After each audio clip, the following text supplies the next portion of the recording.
মির্জা ফখরুল কইছে না পশ্চিমা শক্তি বিএনপি ক্ষমতার দেখতে চায়, মনে আছে না? আবার শোনেন। বিএনপিকে দেখতে চায় এখন আন্তর্জাতিক বিশ্ব এবং বাংলাদেশের মানুষ।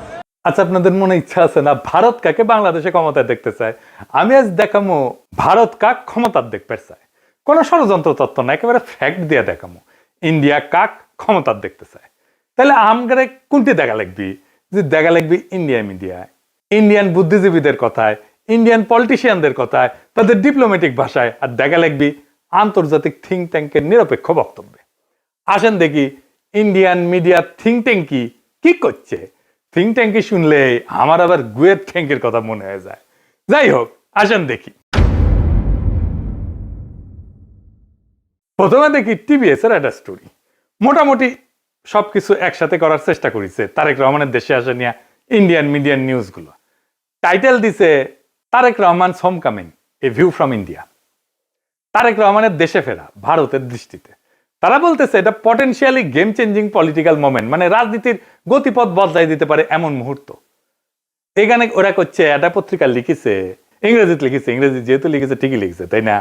এটা বাংলা করলে বোঝা যায়, সাম্প্রতিক কিছু ইঙ্গিত থেকে বোঝা যাচ্ছে যে বিএনপি এবং ভারতের মধ্যে সতর্কভাবে সম্পর্ক পুনর্গঠনের একটা সম্ভাবনা তৈরি হয়েছে, যা দুইটা সাম্প্রতিক ঘটনার উপরে ভিত্তি করিয়া। প্রথমত উল্লেখ করা হয়েছে যে ডিসেম্বরের শুরুতে ভারতের প্রধানমন্ত্রী নরেন্দ্র মোদী খালেদা জিয়ার অবনতিশীল স্বাস্থ্যের বিষয়ে উদ্বেগ প্রকাশ করেন এবং সব ধরনের সহায়তা দেওয়ার প্রস্তাব দেন। এর জবাবে বিএনপি দ্রুতই প্রকাশ্যে এই উদ্যোগকে স্বাগত জানায় এবং মোদীর প্রতি তাদের আন্তরিক কৃতজ্ঞতা প্রকাশ করে। পর্যবেক্ষকদের মতে এই বিনিময়কে দুই পক্ষের সম্পর্ক উষ্ণ হওয়ার একটা ছোট হইলেও তাৎপর্যপূর্ণ সংকেত হিসাবে দেখা হচ্ছে। ভারতীয় কর্মকর্তারা হয়তো রহমানের, মানে তারেক রহমানের নেতৃত্বাধীন বিএনপিকে বাংলাদেশের জন্য আরো প্রেডিক্টেবল, উদারপন্থী এবং গণতান্ত্রিক বিকল্প হিসাবে দেখতে পারেন। এইবার আমরা সুবীর ভৌমিকের বক্তব্যটা দেখে আসি। হ্যাঁ, ভারত বাংলাদেশে কোন সরকার চাইবে? খুব সোজা উত্তর আমি তোমায় দিয়ে দিচ্ছি। Awami League is not in election, next best option is BNP, obviously not Jamaat. তারা অলরেডি 50 লাখ লোক নিয়ে জেহার টেয়াদের হুমকি দিচ্ছে। ফলে জামাত অবভিয়াসলি ইন্ডিয়া চাইবে না। অত অনেক কথা, ডিপ্লোম্যাটিক কথা বলে তো লাভ। কানেকশনটা হচ্ছে 71। আমরা একসাথে, আমার সৈন্য এবং মুক্তিযোদ্ধারা রক্ত ঝরিয়েছে, সেই সুবাদে Awami League. This is the historical fact. তো এই জায়গাতে হঠাৎ করে আজকে অন্য কিছু ডাইনামিক্স চলে আসবে, এটা তো আশা করাটাও ভুল। কিন্তু যে গভর্নমেন্ট আসবে তার সাথে ইন্ডিয়াকে তো ডিল করতে হবে। দেখেছেন? এবার আরেকটা স্টোরি দেখি। ঢাকার রাজনীতি শেখ হাসিনার বাইরে সরে যাওয়ায় ভারত হাত বাড়াচ্ছে বাংলাদেশ জাতীয়তাবাদী দলের দিকে। এখানে বলা হয়েছে মোদী যে খালেদা জিয়ার স্বাস্থ্যের খোঁজ নিচ্ছে, সেটা হইতেছে সিগন্যাল যে বিএনপির সাথে এনগেজ হইতেছে ইন্ডিয়া হাই লেভেলে। বুঝে চাও? ডেকান হেরাল্ডে কয়া হইতেছে বাংলাদেশে শেখ হাসিনার বিকল্প হিসেবে তারেক রহমানের বিএনপির দিকে ঝোঁকের ইঙ্গিত দিচ্ছে ভারত। তো এই যে সম্পর্ক, এটা অনেক আগে থেকে শুরু হয়েছিল। এইটা ইন্ডিয়ান ফরেন মিনিস্ট্রির ব্রিফিং এ একটা প্রশ্ন ওঠে, একজন জার্নালিস্ট এটা প্রশ্ন করে। এইটা প্রথম আলো রিপোর্টেই আসছে। এটা বলতেছে, একজন সাংবাদিক প্রশ্ন করেন 2018 সাল থেকে ভারত লন্ডনে অবস্থানরত বিএনপির নেতৃত্বের সঙ্গে যোগাযোগে ছিল এমন প্রতিবেদন বিষয়ে, পাশাপাশি বিএনপির কোন নেতা বাংলাদেশে ফেরার আগে ভারতের ক্লিয়ারেন্স নিয়ে কি কোনো আলোচনা হয়েছিল কিনা এ বিষয়ে প্রশ্ন করে। বিএনপির প্রিয় প্রথম আলোতেই এটা আছে। এটা এমনকি ইন্ডিয়ার ফরেন মিনিস্ট্রির ওয়েবসাইটও আছে এই আলাপটা। আর এটা রিপোর্ট করেছে ইকোনমিক টাইমস। এটি করছে নতুন সমীকরণের প্রেক্ষাপটে খালেদা জিয়ার ভারতের প্রতি রাজনৈতিক উত্তরাধিকার নরম হয়েছে। এটা ইংরেজিটা খটোমটো হয়েছে, মানে খালেদা জিয়ার উত্তরাধিকারী ভারতের প্রতি নরম হয়েছে। ডিপ্লোম্যাট একটা রিপোর্ট করেছে, জিয়ার জন্য মোদী আন্তরিক প্রার্থনা জানাইছেন এবং বলছেন যে ভারত বিএনপি চেয়ারপারসনকে, যিনি সংকটজনক অবস্থায় আছেন, সম্ভব সব ধরনের সহায়তা দিতে প্রস্তুত। জিয়াকে পাঠানো তার বার্তাটি শুধু সৌজন্যতার সীমায় আটকে নাই বলেই মনে হয় এবং অঞ্চল জুড়ে বিশ্লেষকরা দ্রুতই এর রাজনৈতিক গুরুত্ব অনুধাবন করেছেন। এটি ব্যাপকভাবে প্রতীকী হইলেও সচেতনভাবে কূটনৈতিক উদ্যোগ হিসেবে ব্যাখ্যা করা হয়েছে। একটি সংকেত যে ভারত বাংলাদেশের পরবর্তী সরকারের সঙ্গে উষ্ণ সম্পর্ক গড়ে তুলতে প্রস্তুত, যা এই মুহূর্তে জিয়ার বিএনপি গঠন করতে পারে বলে মনে হইতেছে। দা উইক বলছে, কেন তারেক রহমানের ফেরা ইন্ডিয়ার জন্য খুশির খবর। তারাই লিখেছে, এটা খুব ইন্টারেস্টিং রিপোর্ট করছে ইন্ডিয়ান এক্সপ্রেস। এটা প্রিমিয়াম কন্টেন্ট, মানে আপনাকে টাকা দিয়ে পড়া লাগবে। শিরোনাম হইতেছে, দশকের পর দশক প্রতিক্রিয়াশীল নীতির পর ভারতের প্রতি নিজেদের অবস্থান পুনর্নির্ধারণের সুযোগ পেয়েছে বিএনপি। বাবা, মেলা সুযোগ দিছে, তারা কি এই মুহূর্তটি কাজে লাগাতে পারবে? একদম শেষে বলছে, ভবিষ্যতে যদি ফেব্রুয়ারি নির্বাচনে বিএনপি জয় হয়, তাহলে ভারতের যে বিএনপির সঙ্গে তখন কাজ করতে হইতে পারে, সেই বিএনপি নিঃসন্দেহে আগের চেয়ে ভিন্ন হবে, নিঃসন্দেহে আগের চেয়ে ভিন্ন হবে, এবং সম্ভবত সহযোগিতার ক্ষেত্রেও আরো বেশি অনুকূল এবং গ্রহণযোগ্য হবে। আবার একটা জিনিস কথা বলছে, খুব ইন্টারেস্টিং কথা। বিএনপি স্ট্র্যাটেজি ঠিক করে দিচ্ছে। বিএনপি এই পথে কতটা অগ্রসর হবে তা অনেকটাই নির্ভর করবে দলটির পপুলিস্ট আবেগকে তুষ্ট করার প্রয়োজন এবং একই সঙ্গে রাজনৈতিক পরিসরটা জামাতের হাতে ছেড়ে না দেওয়ার কৌশলগত হিসাবের উপরে। বিশেষত গত এক দশকের বেশি সময় ধরে রাজপথের শক্তির উপরে নির্ভর করার অভিজ্ঞতার পর একই সঙ্গে বিএনপিকে সবসময় সচেতন থাকতে হবে আওয়ামী লীগের ক্ষমতায় ফেরার পথ তৈরির প্রচেষ্টা সম্পর্কে। শেষ পর্যন্ত ইতিহাস বলে দেয়, যদি বিএনপি 15 বছর ধরে প্রায় গোপন অবস্থায় থেকে নেতৃত্বের একটা বড় অংশ নির্বাসনে বা গৃহবন্দী থাকা সত্ত্বেও আবার জাতীয় রাজনীতির কেন্দ্রমঞ্চে ফিরে আসতে পারে, তবে আওয়ামী লীগও ঠিক তেমনটাই করতে সক্ষম। মানে বলে দিতেছে, মনে রেখো, আওয়ামী লীগ আবার ফিরে আসতে পারে।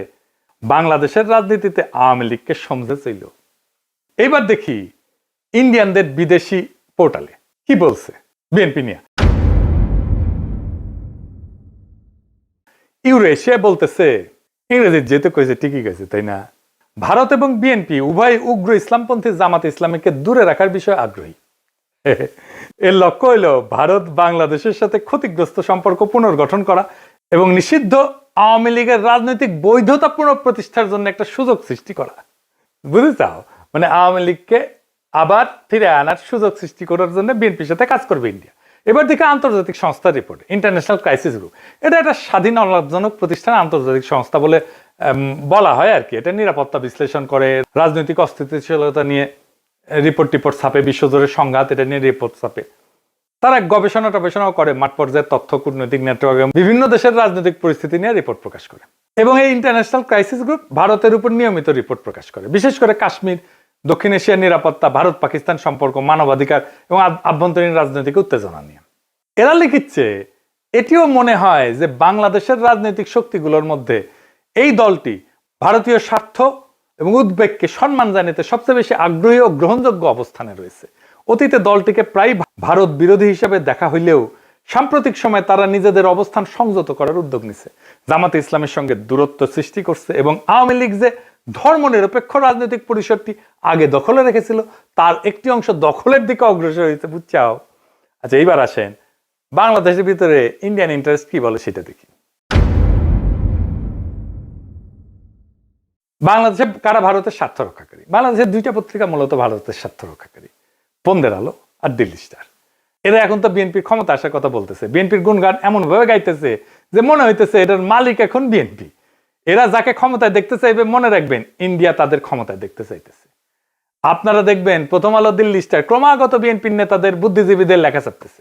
আপনি দেখতে থাকবেন, এরপরে শুরু হবে যারা এতদিন আওয়ামী লীগের পক্ষে লিখতো, সোহরাব হোসেন, টোহরাব হোসেন ইত্যাদি। মিজানুর রহমান তো মারা গেছে, সে থাকলে আর সেও লেখা শুরু করতো। তারা প্রথম আলোতে বিএনপির পক্ষে লিখতো। তাই প্রথম আলো, ডেইলি স্টার ভারতের রাজনৈতিক অবস্থানের এটা লিটমাস টেস্ট। জানেন তো লিটমাস টেস্ট এটা কেমিস্ট্রির কথা, ক্ষার আর অম্ল চেনে আর কি, এটা কাগজ দিয়া। তাহলে এখন মনে হইতেছে প্রথম আলো, দিল্লি স্টার বাংলাদেশে থাকাই উচিত। এত সহজে ইন্ডিয়ার অন্দর মহলের খবর আমরা কিভাবে পাবো? ওদের কাছ থেকে যেটা পাবো সেটাই বুঝে নেবো এটা ইন্ডিয়ান খবর। আপনি দেখেন 2025 নিয়ে একটা ছবি আঁকছে প্রথম আলো। এর মধ্যে প্রথম আলো, ডেইলি স্টারে আগুন নিয়ে তো কান্নাকাটি আছে, কিন্তু সবচেয়ে উজ্জ্বল ছবিটা তারেক রহমানের। উনি ভার্চুয়াল থেকে রিয়াল হইতেছেন আর যাইতেছেন উড়িয়া ভোটের বাক্সের দিকে।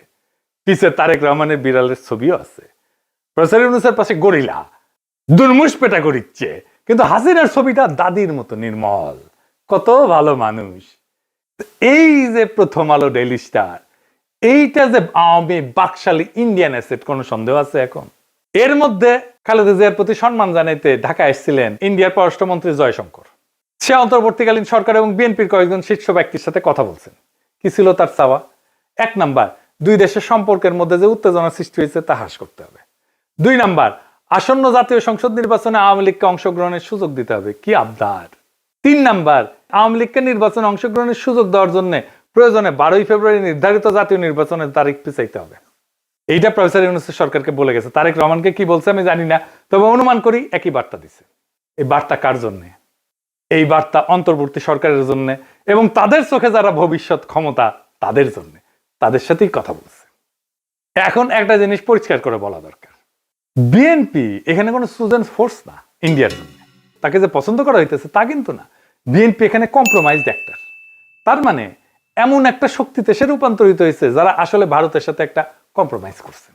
ভারত বিএনপিকে চায় কারণ বিএনপি আদর্শিকভাবে শক্ত না, কাঠামোগতভাবে দুর্বল।